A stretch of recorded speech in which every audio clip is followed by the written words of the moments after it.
Welcome back to another episode of the State of the Program series on the Crossover U podcast. My name is Kanaye. I'm joined with Josh, and today we are going to be talking about Tommy Lloyd's Arizona Wildcats and how we feel about them and what they did this offseason. We're going to talk about what they lost, what they added, how we feel about Tommy Lloyd, and where Arizona stacks up in both the Big 12 and nationally, and just the vibes in Tucson going into this next season. But before we get into that, if you like this podcast or anything else you see on this channel, please engage with our videos in any way you can, whether it's liking, subscribing, or just telling other people about it. It really does help being able to get our content out to a larger group of people.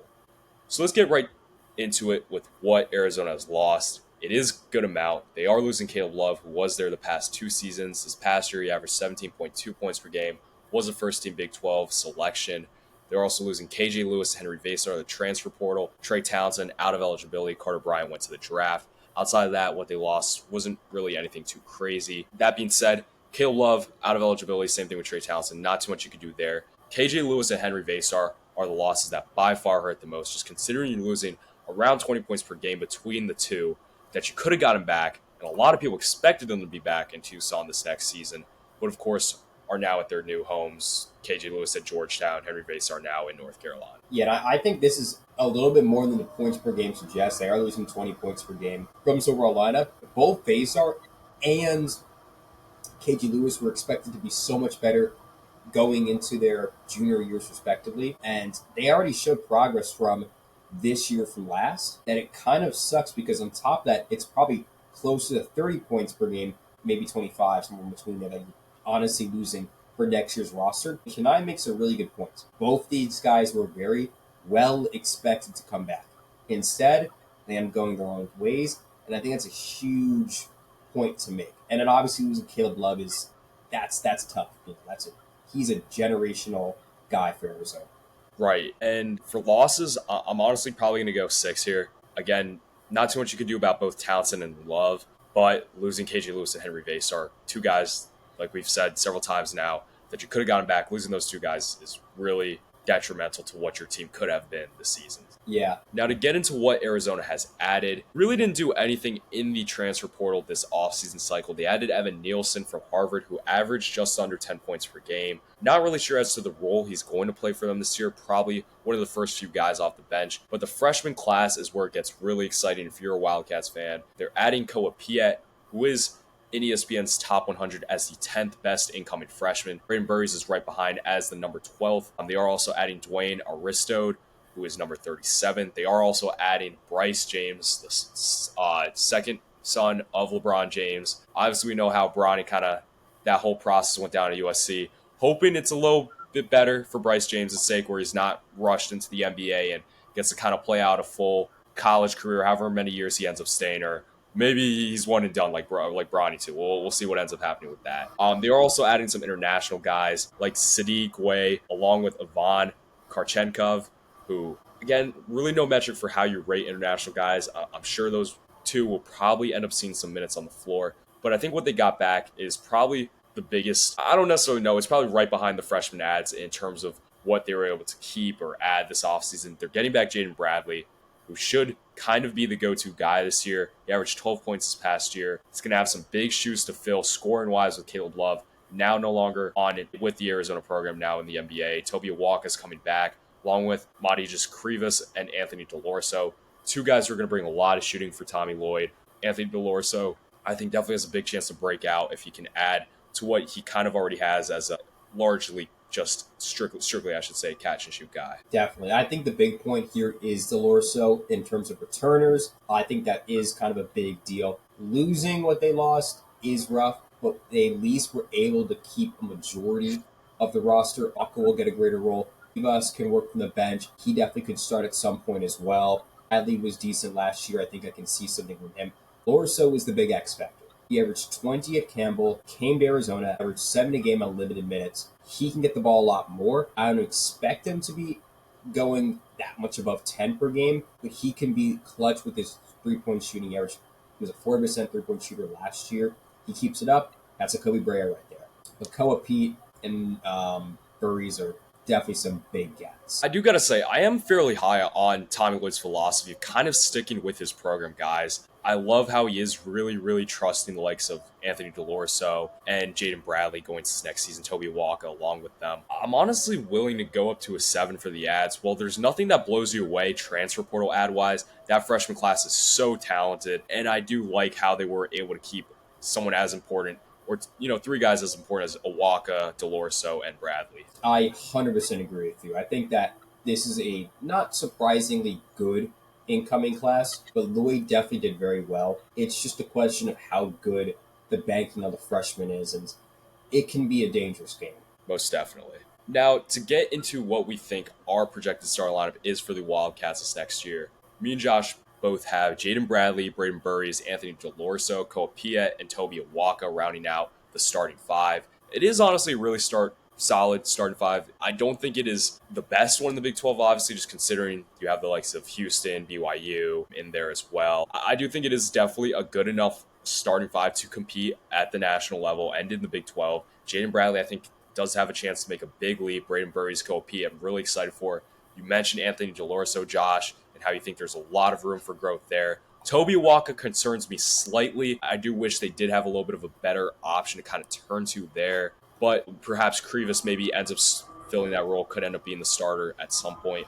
But again, I think the starting lineup is fairly solid. Yeah, I definitely agree with you on the Awaka point, particularly. I like Awaka, but the height just isn't really going to match a couple other Big 12 programs. And Krivas can definitely be that guy off the bench or even start, but there is inconsistency in that. I think the 4 and 5 can be a little bit frisky at times. Most definitely. Now, how do you feel about Tommy Lloyd going into this year? I've never liked Tommy Lloyd. I'll say that in an honest way. He has proven me wrong very rarely. This team always grabs a 1 seed or a 2 seed, and they lose first round or second round. Like last year, making the Sweet 16 was big.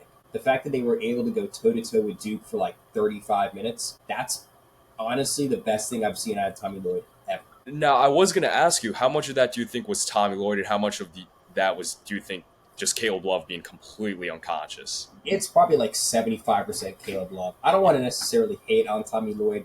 He knew what he was getting in Caleb Love. He gave the ball to him, and it didn't work out in the first half of the year. It worked out in the second half, so I guess he kind of got avenged, but I'm not super convinced with Lloyd. And keep in mind, this is a very new route for him. He's not used to really picking up this level of freshman talent.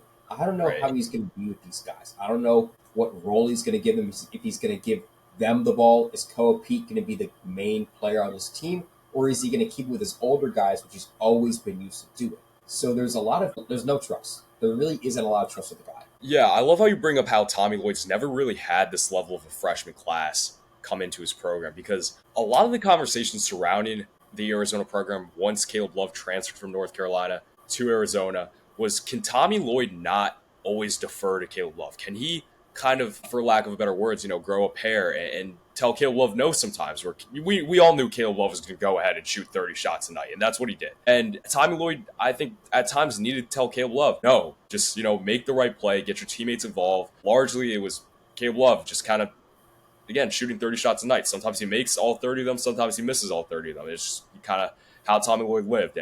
I guess at least this past year, I think it got a little bit better, where he kind of came out and said, we're at our best when everyone is playing well, not just Caleb. And I definitely agree.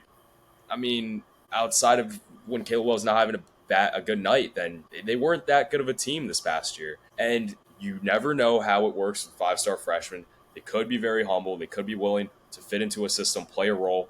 But a lot of times, these five-star freshmen do come in with egos. They want to be on ball a lot. They want to have a lot of touches and shots. Don't know how that's going to work with Tommy Lloyd, just considering how it kind of transpired with Caleb Love the last 2 seasons. And again, like you said, Josh, I've never been the biggest Tommy Lloyd guy, X's and O's wise. I do think he is a good coach. But in terms of the pantheon of Big 12 coaches, I honestly probably go Kelvin Sampson, maybe even Kevin Young ahead of Tommy Lloyd right now. Definitely. Listen, Tommy Lloyd is a great regular season guy. Yeah. There are very few coaches that can turn a team that was 4-6 their first 10 and bring them to that place. Right.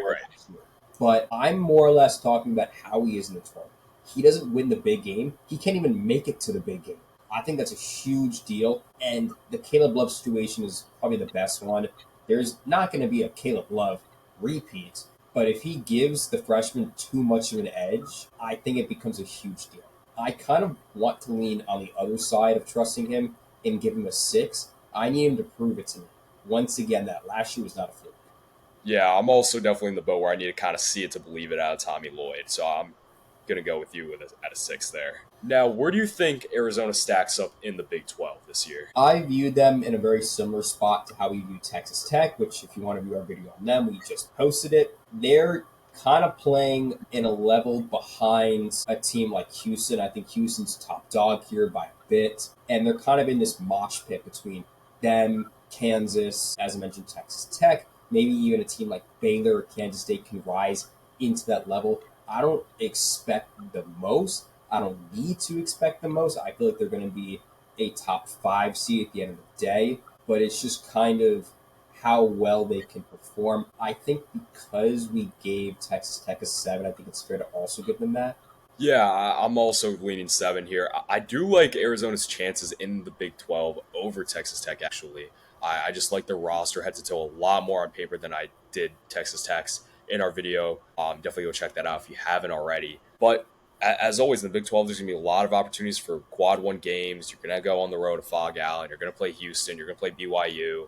You're going to play K-State, who we think definitely could break out this year. But yeah, you have a big chance to add some resume building wins to your resume. And again, I do think they are a tier below the likes of Houston, BYU, and some of the front runners in this conference. But I would honestly have them 3rd or 4th in the opening odds to win going into Big 12 play. I think a 7 is definitely fair here. Definitely. Now, what are the vibes in Tucson? I honestly think they're definitely up and down. I mean, you go toe-to-toe with Duke and Caleb Love's last year. That might have been your best chance to go on a run to the Final Four. Honestly, the last 2 years you had Caleb Love might have been your best opportunity to do that in the Tommy Lloyd window. But I will say your roster on paper is very, very talented. I'm sure having Bryce James on your roster is also going to add a lot of excitement to the program as well. But Kobe Pete, Braden Burries, both really, really talented incoming guys. Jaden Bradley has a chance to make a really big leap. And it's one of the great things about college basketball. You watch a guy who's in a smaller role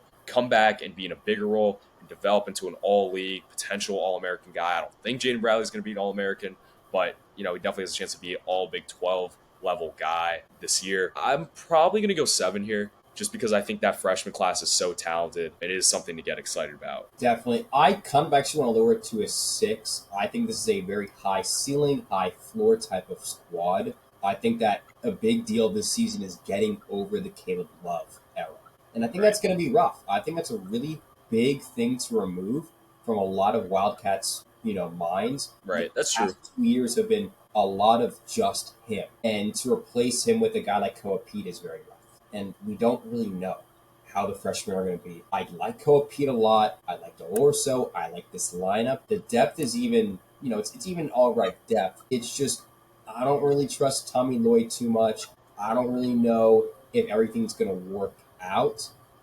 And a Sweet 16 might be like the best thing they could do. Yeah, I do also kind of see Sweet 16 as a ceiling for the squad. I do think their floor is quite high, though.